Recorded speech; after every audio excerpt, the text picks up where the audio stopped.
Mesdames et messieurs, chers internautes, chers fans de l'émission Université Développement, bienvenue à la 4e sortie de l'émission Université et Développement. Dans le cadre de l'émission d'aujourd'hui, on va parler d'un sujet d'actualité, un sujet extrêmement important pour un pays comme Haïti, à savoir la question du développement. Le thème de l'émission d'aujourd'hui est valeurs humaines et développement socio-économique. Pour traiter ce thème, nous accueillons dans nos studios, un invité du marque, à savoir le professeur Louis Joalès Lafortune. Louis Joalès Lafortune est professeur à l'université publique de la Grand'Anse depuis plusieurs années, où il enseigne les cours de technique d'expression française orale et écrite et correspondance administrative. Il prépare actuellement une thèse de doctorat en technologie éducative à l'Institut universitaire des sciences. Louis Joalès Lafortune est aussi secrétaire de l'équipe de recherche scientifique de l'Université publique de la Grand'Anse. Et mon cher invité, c'est un plaisir pour moi de vous recevoir aujourd'hui sur le plateau de l'émission Université et Développement. Professeur Joalès Lafortune, bienvenue. Salut tout le monde, merci beaucoup professeur Pétion de cette invitation. C'est un plaisir de répondre à l'invitation puisque, en général, il faut quand même qu'on apporte sa petite contribution au développement de notre université et au développement de notre communauté. Un plaisir d'être là, d'accord? J'espère qu'on va passer du temps ensemble et également apporter du plaisir aux internautes. Je l'espère. Donc, si je considère d'entrée de jeu le thème de votre intervention d'aujourd'hui, c'est valeurs humaines et développement socio-économique. Donc, étant donné que le terme de valeur peut se prendre dans plusieurs acceptions, j'aimerais savoir dans quel sens vous prenez le terme de valeur quand vous parlez de valeurs humaines et que vous rattachez ça au développement socio-économique. Dans quel sens on doit entendre le terme de valeur ici pour Jean Lafortune? Normalement, ce n'est pas moi qui entends, mais c'est les scientifiques qui entendent la définition des concepts par rapport à leurs recherches, mais aussi par rapport aux expériences de chaque jour. Nous sommes dans les sciences humaines et sociales, et dans ce contexte particulier, la notion des valeurs est généralement décrite comme ayant un caractère plus général que les attitudes, moins général que les idéologies. C'est le cas des chercheurs Berry et autres en 2002. Dans ce sens, les attitudes concernent la tendance à réagir favorablement ou défavorablement vis-à-vis d'un objet, d'une personne, d'une institution ou d'un événement. Tandis que les valeurs sont généralement abstraites, mais permettent aux individus de pouvoir évaluer des comportements, mais aussi de définir des objectifs à atteindre et ce qui est approprié ou non pour réaliser ces buts. Les valeurs sont donc construites et impactent l'émotionnel. Voilà pour répondre à ta question. La notion des valeurs, c'est pas en économie où ça signifie ce qu'il faut, mais c'est une attitude, un ensemble de croyances qui fait de la personne ce qu'elle est différente par rapport à l'autre. Donc c'est une valeur intrinsèque au sens humain et social. Ça se rapproche de l'éthique. D'accord? Ok, je vois. Et donc voilà, je me suis dit, est-ce que par valeur humaine que vous rattachez à la question du développement socio-économique, est-ce que c'est du point de vue moral ou bien du point de vue intellectuel que vous allez aborder la notion de valeur? Je souhaite surtout l'aborder du point de vue moral. Du point de vue moral en ce sens que pour aboutir au développement socio-économique, il ne faut pas uniquement des hommes et des femmes qui soient réellement et uniquement intellectuels, mais derrière la diplomation, il faut également la possession, la pratique de ces valeurs morales que nous allons voir pour aboutir effectivement au développement socio-économique. Dans ce cas, le terme de valeur doit s'entendre dans une double acception, c'est l'acception intellectuelle et morale. C'est-à-dire, les gens qui doivent contribuer au développement socio-économique d'un pays ne doivent pas être des coqs, des imbéciles. Ils doivent avoir une valeur intellectuelle. Et puis, cette valeur intellectuelle-là doit être doublée d'une valeur morale afin que ces gens-là puissent servir leur pays. Je suis d'accord dans la mesure où la connaissance est aussi une valeur. Oui, oui, bien sûr. Bien sûr. C'est seulement dans ce contexte. Et je crois que dans le cadre du sujet du jour, c'est la valeur fondamentale, la valeur fondatrice. Parce que pour parler de développement socio-économique, eh bien, on ne peut pas faire ça avec des gens qui n'ont pas de formation. On ne peut pas faire ça, ça va de soi. Donc, c'est clair parce que normalement, on ne peut pas faire du développement avec des personnes qui ne sont pas suffisamment développées. Ouais. Du point de vue intellectuel. À tous les niveaux. Oui. Oui, parce que la question se pose, c'est que on peut avoir des gens très compétents. On a connu ça dans l'histoire d'Haïti, on a connu des dirigeants très bien formés, extrêmement compétents, mais qui n'ont pas, si vous voulez, de grandes valeurs morales comme le patriotisme. Eh bien, comme disait Rabelais, science sans conscience n'est que ruine de l'âme. Et j'ai l'impression que, en fait, pour promouvoir, rendre possible ce qu'on appelle le développement socio-économique, il faut la conjugaison de ces deux aspects. Et dans le terme des valeurs, il y a la dimension intellectuelle et puis la dimension morale. C'est pas une conjugaison toujours au présent continu. Hein? Oui. Pas au passé composé, mais au présent continu. Au présent. Donc, et maintenant, deuxième question, on a l'impression, quand on dit développement, on a l'impression qu'on sait ce que c'est. Mais souvent, je pense à ça, moi, je me demande en fait ce que c'est effectivement. Parce que pendant longtemps, on a parlé tout simplement de développement. Et c'est tout récemment qu'on a commencé à parler de développement socio-économique. Qu'est-ce qu'on entend exactement par le développement socio-économique, professeur Lafortune? Si l'on parle du contexte que les développements réunissent, grosso modo, la croissance sociale, la croissance économique, ce qui inclut la productivité, les échanges, la diversification de l'économie, la prise en compte de l'axe social, c'est-à-dire l'amélioration continue des conditions de vie de la population, en passant par une éducation de qualité, des logements décents, assez spacieux, mais aussi un système de santé et des services sociaux de base, donc sans oublier les loisirs. On comprend que le développement socio-économique, c'est ce niveau qui permet à une population, à une société de vivre certains idéaux.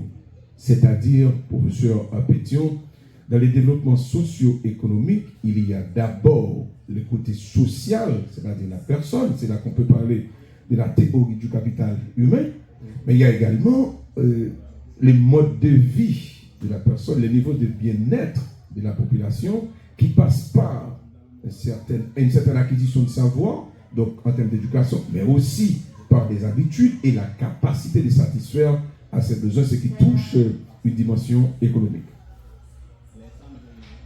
Et oui, j'apprécie l'accent que vous mettez sur le côté social du développement parce que, en fait, pendant longtemps, comme je l'ai dit tantôt, on a conçu le développement en termes techniques, développement économique. D'ailleurs, c'est ce qui a donné naissance au 19e siècle à des mouvements, à des révolutions industrielles. Non, c'est comme le marxisme, par exemple. Le marxisme a été une sorte de réaction contre le développement économique généré par le capitalisme, alors qu'il n'y avait pas de développement humain. Il n'y avait pas de développement humain. C'est-à-dire qu'il y a la classe des propriétaires, la classe des capitalistes qui s'enrichissaient au détriment de ce que Marx appelle les prolétaires. Justement, donc ça fait une forme d'inégalité. Hein? Oui. Maintenant, est-ce que vous pensez que, par exemple, le système capitaliste qui est en vigueur dans le monde actuel, est-ce qu'il permet ces deux développements en même temps? Le développement économique et le développement social. N'oubliez pas que dès que vous parlez du capitalisme comme système économique, vous parlez d'un système qui n'a pas de cœur. Le capitalisme ne fait pas du tout de place, ne laisse aucune place au sentiment. Le capitalisme utilise les émotions, mais c'est au niveau du marketing, comme dans le neuromarketing, c'est pour les ventes, c'est grossir les chiffres d'affaires. Donc, le capitalisme, dès qu'on en parle, c'est clair que ça fait grossir l'économie, mais pas véritablement le capital humain, le capital social. Au contraire, quand je prends des personnes dans certains pays comme les États-Unis, où c'est l'application du système du capitalisme, tu as des personnes qui travaillent au-delà de leur capacité pour essayer, tenter d'assurer un niveau de bien-être. Et qu'est-ce qui arrive à ces personnes après un certain temps? Ces personnes peuvent avoir une petite quantité d'argent, mais la santé est défaillante. Ce qui veut dire, du coup, ça ne facilite pas l'acquisition de connaissances. C'est vrai que ça fait un minimum d'expérience sur l'État, etc. Mais on peut comprendre en bout de ligne que le capitalisme facilite plutôt la promotion de l'économie et non la promotion sociale. Maintenant, et puisque nous vivons dans un monde capitaliste, système qui n'est pas encore vraiment en vigueur en Haïti, mais si on fait abstraction, si on reste dans le domaine théorique, puisque comme vous venez de le dire, que le système capitaliste c'est un système qui n'a pas de sentiment, qui n'a pas de cœur, qui ne pense qu'à l'accroissement économique, est-ce qu'on peut effectivement parler de développement socio-économique dans le monde capitaliste dans lequel nous vivons aujourd'hui, professeur Lafortune? C'est exactement la même question qui a été posée tout à l'heure. C'est comme dire la même chose avec d'autres mots. Je ne crois pas, parce qu'il y a, si vous voulez, parce que si je reprends, vous voyez, le terme de l'émission, c'est valeurs humaines et développement socio-économique. Maintenant, quand on pose la question sur le capitalisme, vous avez dit que c'est un système qui ne favorise pas, vous voyez, qui ne favorise pas la promotion des valeurs de manière implicite, des valeurs humaines. De manière implicite, c'est ce que ça veut dire. Maintenant, est-ce que dans le système capitaliste, on peut parler vraiment de développement socio-économique? Est-ce qu'on n'aboutit pas à une sorte de contradiction? Moi, je ne crois pas, dans la mesure où, quand je parle de valeurs humaines, dans cette chaîne qui est le capitalisme, je parle de la personne qui possède certaines valeurs, et ayant possédé ces valeurs, cette personne s'est mise au service du système. Évidemment, il y a des systèmes qui favorisent beaucoup plus le développement du capital humain, comparativement au développement, ou bien, comme vous l'avez appelé tout à l'heure, à la croissance économique. Et ce n'est pas toujours qu'il y ait équilibre entre croissance économique et le développement social. Mais je ne voudrais pas qu'il y ait une forme de confusion entre, dans votre compréhension, entre la culture des valeurs de la personne, c'est-à-dire des valeurs humaines, et la croissance économique. Ce n'est pas là le débat, mais je veux dire de préférence que pour utiliser le capitalisme, les responsables des systèmes ont besoin de personnes. Ils ont besoin aussi de machines. Et ces personnes qui sont au service du système doivent posséder certaines valeurs. Même si le capitalisme en soi, ce que le capitalisme a comme valeur, ce n'est pas ses valeurs morales. Parce que le capitalisme, comme je l'ai dit, ne fait attention à personne, ne protège personne. Donc, presque tout est permis pour cumuler de l'argent, pour grossir sa recette et donc assurer la croissance économique et pas du tout la croissance sociale. Vous avez, professeur Lafortune, le sujet d'aujourd'hui, c'est un sujet qui me passionne, c'est un sujet sur lequel je réfléchis depuis près de 10 ans. Et j'ai failli devenir marxiste à force de réfléchir sur cette question-là. C'est-à-dire que quand vous parlez de valeurs humaines et développement socio-économique, donc le développement socio-économique, tel que nous le connaissons dans le monde dans lequel nous vivons, ça passe par le capitalisme. Or, beaucoup d'études ont été faites là-dessus, particulièrement les études de Karl Marx, qui montrent que le système capitaliste, c'est un système qui dénie ce que nous appelons les valeurs morales. C'est-à-dire que dans le système capitaliste, la valeur fondamentale, la valeur maîtresse, c'est la rentabilité. D'accord, on l'a dit. C'est la rentabilité. rentabilité. Voilà, Ben oui, la phrase a été mise. Voilà, c'est la rentabilité. C'est-à-dire tout ce qui peut participer à la croissance économique devient valeur. Et ce qui ne peut pas. Autrement dit, le capitalisme a son propre système de valeurs en tant que système économique. J'aimerais savoir ces valeurs, si vous voulez savoir plus sur la forme. Ah oui, mais sauf que je ne veux pas parler des valeurs du capitalisme, je vais plutôt parler des valeurs de la personne. Non, mais le problème, c'est que quand on parle de valeur de la personne, parce que nous vivons dans un monde, et vous dites que qui est le monde capitaliste, et vous venez de dire justement que le système capitaliste crée ses propres valeurs. Maintenant, quand on parle de valeurs humaines et développement socio-économique, est-ce que le développement dont vous parlez sera possible dans un autre système économique? Ou est-ce dans le système économique capitaliste dans lequel nous vivons que ces valeurs seront valorisées? Il y a ces valeurs morales dont nous allons parler ou dont nous sommes en train de parler. Et c'est des valeurs morales qui peuvent apporter de grandes contributions dans n'importe quel système économique, mais mis à part le capitalisme. Pourquoi je le dis? Parce que je vais prendre un exemple. C'est le corridor de la tentation de Voltaire, donc à partir des Zadig. Il faut comprendre là, professeur Pétion, que le roi, lui, Nabussan, il a fait un constat. Il constatait qu'il avait un trésorier et il a toujours été volé et pillé. Or, quelle est la mission du trésorier? C'est gérer efficacement la trésorerie. Les administrateurs avaient l'habitude de faire toujours des parties, mais des parties inégales. La plus grosse partie a été orientée vers le profit des administrateurs au détriment des profits du roi. Du coup, le roi a constaté qu'il est volé, il est pillé. Par rapport à ce constat, il fallait continuer à vivre. Il a cherché à recruter un autre trésorier. Un trésorier qui n'est pas comme les autres trésoriers qui ont travaillé avant.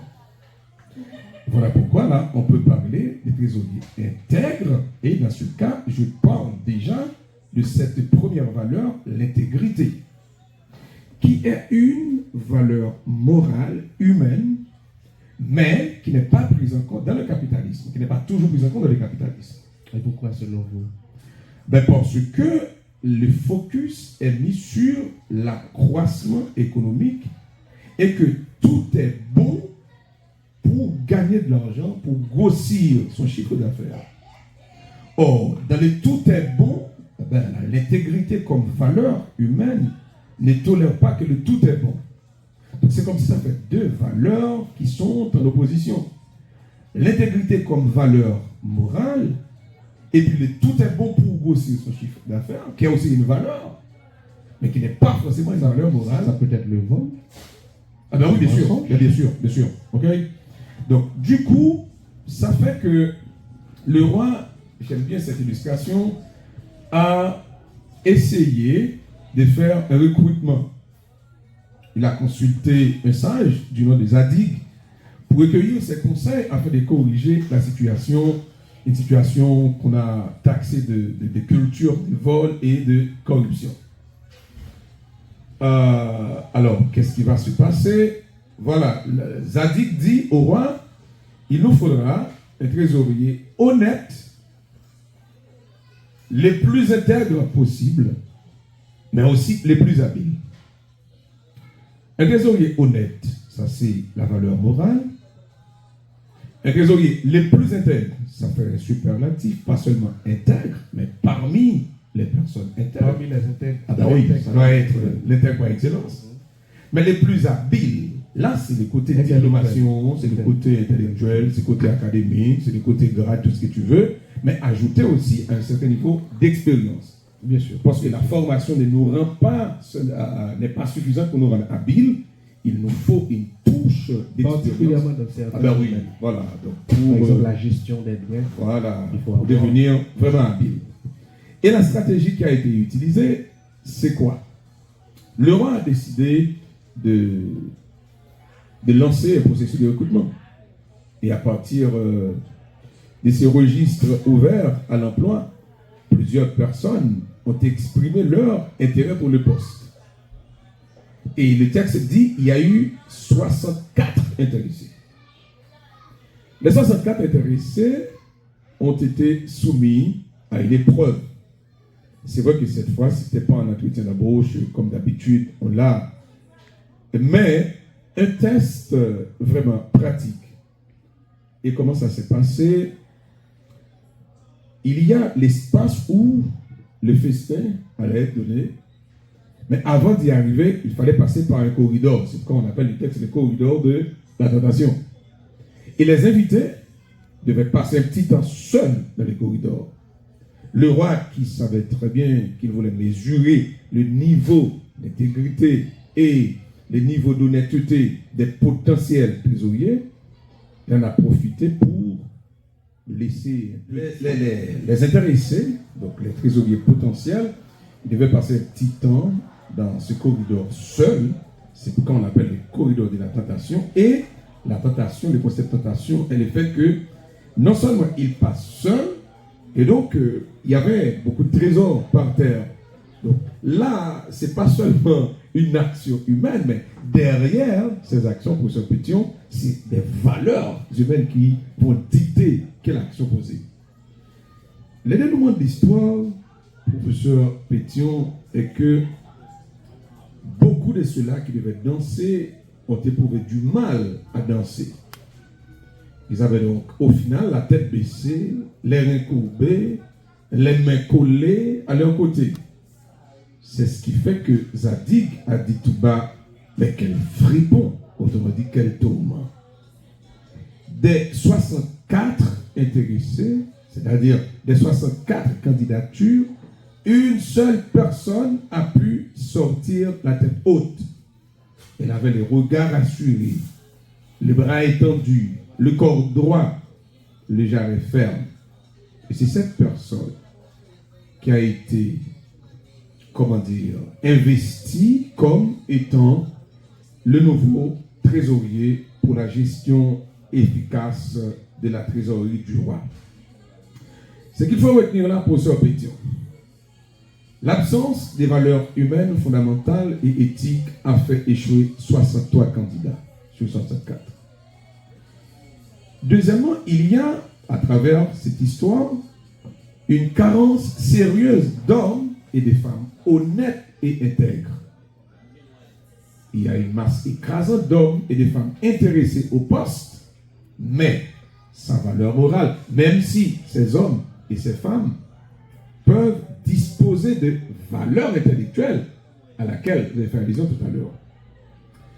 Les 63 candidats ont en commun une valeur négative opposée aux normes et à la culture du développement socio-économique.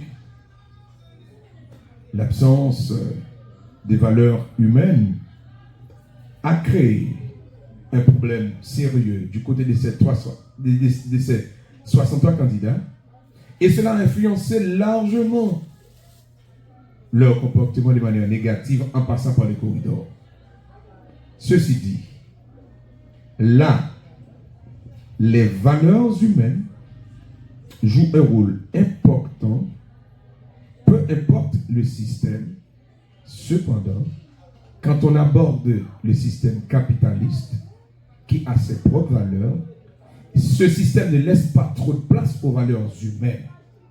Les valeurs du capitalisme ont priorité sur les valeurs humaines. Autrement dit, on peut réussir à aboutir à un certain niveau de développement socio-économique avec les valeurs humaines, parce que là, j'ai vu, vous avez posé une question autour d'Haïti. Mais écoutez, en Haïti, on a beaucoup de personnes qui sont capables dans le sens de la diplomatie, capables dans le sens de la connaissance comme valeur. Mais ces personnes, une fois qu'elles sont mises, qu'elles passent par les corridors de l'adaptation, les résultats n'est pas toujours les résultats espérés, comme l'amélioration des conditions de vie de la population. À ce niveau, ce n'est pas un problème des compétences qui se posent. C'est surtout un problème de valeurs morales, humaines et donc fondamentales. Donc, selon vous, à bien vous entendre, selon vous, on pourrait attribuer le sous-développement d'Haïti à une sorte de méconnaissance des valeurs humaines de la part des dirigeants d'Haïti. Je ne veux pas dire totalement oui, je dirais partiellement, mais je ne dirais pas non plus méconnaissance, parce que je n'ai pas la preuve, c'est effectivement la méconnaissance. Peut-être que je parlerai de la non prise en compte de ces valeurs, ou bien de la non-culture de ces valeurs fondamentales, de ces valeurs humaines, comme le respect, comme l'intégrité, comme l'amour du pays, comme la justice, etc. Pas la méconnaissance, parce que je n'ai vraiment pas la preuve que nos dirigeants ne savent pas que ces valeurs existent. Mais cependant, à voir leurs résultats, on n'a pas du tout l'impression que c'est des personnes qui vivent avec ces valeurs fondamentales et humaines qui conditionnent le développement de la nation. Donc, et en fait, pourquoi j'ai dit méconnaissance? C'est parce qu'en fait, les valeurs, nous les connaissons tous. Justement, c'est pourquoi j'avais du mal à admettre la notion de méconnaissance. Voilà, c'est ça la différence entre ignorance et méconnaissance. C'est-à-dire, je ne parle pas d'ignorance, je parle de préférence de méconnaissance, c'est-à-dire le fait de ne pas accorder de la valeur à quelque chose. C'est ce qu'on appelle méconnaître. C'est ça, c'est ce que veut dire le verbe méconnaître. C'est-à-dire, on peut savoir que, par exemple, l'intégrité, c'est une valeur fondamentale, mais on peut méconnaître ça dans ses pratiques. Et donc, là encore, c'est un choix. C'est un choix, selon vous? Ah ben oui, c'est un choix. Mais maintenant, parce que si vous savez ce que ça veut dire, oui, et vous savez quel résultat que ça va apporter, pourquoi refuser de l'appliquer? C'est un choix. Mais moi, je crois que en fait, la politique a ses propres valeurs. Ah ben oui, c'est comme le système du capitalisme. Oui, ça a ses propres valeurs. Ah ben oui. C'est-à-dire que moi, je me pose cette question depuis plusieurs années. Je me demande, est-ce par ignorance que les dirigeants haïtiens se comportent tels qu'ils se comportent, ou est-ce qu'il n'y a pas une autre raison derrière? Par exemple, est-ce qu'on peut expliquer le sous-développement d'Haïti à une sorte d'ignorance et des valeurs intellectuelles et morales à partir desquelles on devrait s'appuyer pour faire le pays, ou est-ce qu'il y a autre chose? Je crois que le développement d'un pays, d'une société, c'est un socle. Tu as besoin d'hommes et de femmes qui possèdent des valeurs humaines, d'hommes et de femmes sérieuses, responsables, justes, intègres. Mais il n'y a pas que ça. Tu as également besoin de personnes capables. Je vais vous dire quelque chose. Mais je peux terminer. Oui, allez-y. Il y a également les personnes qui sont capables. Ça, c'est le côté culture, la connaissance dont tu as parlé au début. Parce que normalement, l'intégrité ne remplace pas la capacité. Non, Évidemment. ne remplace pas la capacité. Donc, si on est capable, c'est le côté aptitude, et on est intègre, on est presque complet. Mais tu as besoin d'un plan de vie, d'un plan de société. Et ce n'est pas juste un plan sur papier, un plan qui sera respecté, que tu l'appelles politique publique, plan de développement sur 10 ans, sur 5 ans, etc. Et tu as des objectifs, étape par année, quels objectifs qu'il faudra atteindre, et quelles sont les ressources qui seront mobilisées pour l'atteinte de ces objectifs, comment on va faire pour mesurer le progrès entre le temps de la formulation, les actions qui sont posées sur le terrain ou dans le concret, et les résultats obtenus. Tu as besoin également de certains moments pour évaluer, corriger, rectifier, modifier. Et c'est cette culture qui va déboucher sur le développement à la fois social, mais aussi économique. C'est pour dire qu'on n'a pas besoin uniquement de ses valeurs humaines, mais c'est aussi très difficile de déboucher sur le développement sans des dirigeants, des leaders, mais aussi des employés qui cultivent ces valeurs qui peuvent être personnelles, mais aussi communes. Merci, professeur Joannès Lafortune, pour cette bonne et très belle performance. Ça a été une performance, si vous permettez, je vous fasse le compliment. Et on est arrivé à la fin de l'émission. Avant de partir, je tiens à saluer le recteur de l'Université publique de la Candos, le docteur Jérôme Medi, qui a pris l'initiative de cette émission. Félicitations, remerciements à notre réalisateur, monteur Flavien Janvier, qui fait tout dans le cadre de cette émission. Remerciements à M. Sully Mézil, qui est membre de la commission vie universitaire pour la sonorisation. Elle était de très bonne qualité aujourd'hui, n'est-ce pas, professeur Lafortune? Et remerciements à Madame Laude Carmel Elie pour notre maquillage, c'est notre maquilleuse. On a été très beau.